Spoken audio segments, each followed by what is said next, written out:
Hi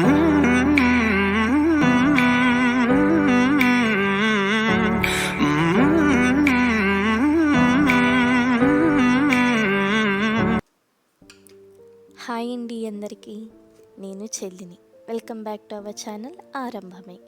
అందరూ ఎలా ఉన్నారండి? నేనైతే బాగున్నాను. షార్ట్లో చెప్పా కదా మంచి కథ ఉందని. ఈ వీడియోలో మహాభారతం గురించి చెప్పబోతున్నా అండి. రామాయణ మహాభారతాలు ఇతిహాసాలే కాదండి, అందులో ఉన్న క్యారెక్టర్స్ కానీ, అవి ఫేస్ చేసిన సిచ్యువేషన్స్ కానీ, మన లైఫ్ స్టైల్కి, మనం నిర్వర్తించే పనులు ఆర్ రెస్పాన్సిబిలిటీకి గైడ్లా యూజ్ అవుతాయి. స్టోరీ కన్నా ముందు నాతో పాటు అందరూ ఫేస్ చేసే చిన్న ప్రాబ్లం చెప్పాలని ఉందండి. దాన్ని ఎలా ఓవర్కమ్ చేయాలి అనేది కూడా ఈ కథలో చెప్తాను. మొన్న మన మీద మనకి నమ్మకం కలిగి మైండ్ని పాజిటివ్గా ఎలా సెట్ చేసుకోవాలి అనేది చెప్పాను కదా.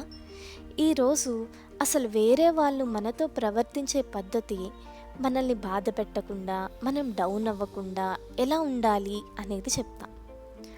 ఒక్కొక్కసారి మనకి వర్క్ స్ట్రెస్తో పాటండి, మన చుట్టూ ఉండే జనాల ఒపీనియన్స్ అండ్ వాళ్ళు మనం ఏం చేసినా తప్పని జడ్జ్ చేసే వాళ్ళు ఉంటారండి కొంతమంది. దానివల్ల మన మనసు అక్కడే స్టక్ అయ్యి బాధతో అవే ఆలోచిస్తుందండి. ఈ సిచ్యువేషనే మహాభారతంలో కురుక్షేత్ర యుద్ధం జరిగినప్పుడు అర్జునుడికి వచ్చిందట.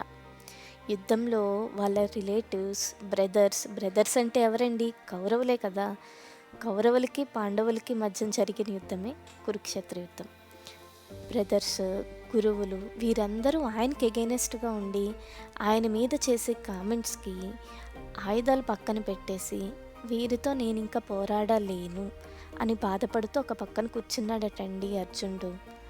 అప్పుడు మన శ్రీకృష్ణుడు అంటే మన లీడర్, ఎలాంటి లీడర్ అంటే వర్క్ అసైన్ చేయడమే కాదండి, మనకి డౌట్ వచ్చినప్పుడు ఆ డౌట్ని క్లారిఫై చేసి మంచి చెడు చెప్పడమే కాకుండా మనల్ని రైట్ పాత్కి తీసుకెళ్లే రెస్పాన్సిబిలిటీ ఉన్న లీడర్ అండి. అంతటి లీడర్ ఆయన ఒక గొప్ప లెసన్ చెప్పారండి అర్జునుడికి.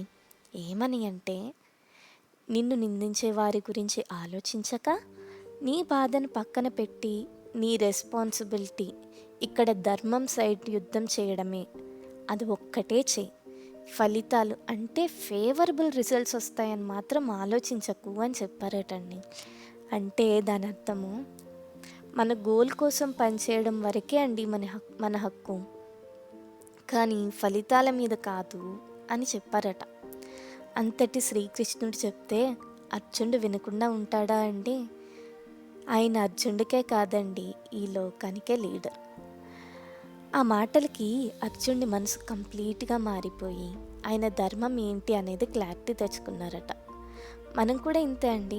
ఎవరైనా మనల్ని విమర్శించినప్పుడు కానీ, వాళ్ళ ఒపీనియన్స్ మన మీద రుద్దాలని ట్రై చేసినప్పుడు కానీ, మన మనసుకి నచ్చజెప్పుకొని పాజిటివ్ పాత్లో నడవాలి. అప్పుడు మన ధర్మం కానీ, గోల్స్ కానీ ఏంటి అనేది క్లారిటీ వచ్చి మనసు ప్రశాంతంగా ఉంటుందండి. నేను చెప్పినట్టు రామాయణ మహాభారతాలు గైడ్స్ లాంటివండి. మన లైఫ్ స్టైల్, బిహేవియర్, ఇంకా మనం ఒక కరెక్ట్ మనిషిగా ఎలా ఉండాలి అనేది చూపిస్తాయి. ఇది చిన్నప్పటి నుంచి మన పిల్లలకి కథలుగా చెప్పి నేర్పించడము ఆర్ బుక్స్ రూపంలో చదివించడము ఇలా చేస్తే వాళ్ళకి పాజిటివ్ మైండ్ సెట్తో పాటు మంచి లక్షణాలు వస్తాయని నాకు నమ్మకం వచ్చింది. నేను ఈరోజే మా బాబుకి ఈ స్టోరీతో అలవాటు చేద్దామని అనుకుంటున్నానండి. ఇకపై నేను చేసే కంటెంట్ కూడా రామాయణ మహాభారతాల స్టోరీస్ మన లైఫ్ స్టైల్ని ఎలా మారుస్తాయి, వాటికి ఎలా కనెక్ట్ అవ్వాలి మనం అనేది చెప్పడానికి ట్రై చేస్తాను. మీకు గనక ఈ కంటెంట్ నచ్చినట్టయితే సబ్స్క్రైబ్ చేసి లైక్ చేయండి. ఇలాంటి టాపిక్ యూజ్ అవ్వదు అనుకునే వాళ్ళు ఉండరు కాబట్టి మీ ఫ్రెండ్స్ అండ్ ఫ్యామిలీకి షేర్ చేయండి. మీకు ఏ టాపిక్ కోసమైనా ఇలా డైలీ లైఫ్ మన రామాయణ మహాభారతాల నుంచి ఏం నేర్చుకోవచ్చు అనేది ఏదైనా టాపిక్ మీకేమన్నా అనిపిస్తే అది కామెంట్ చేయండి. ఇలాంటి యూనిక్ కంటెంట్ కోసం stay tune to Aarambhame. Stay happy and stay healthy. ఉంటా మరి.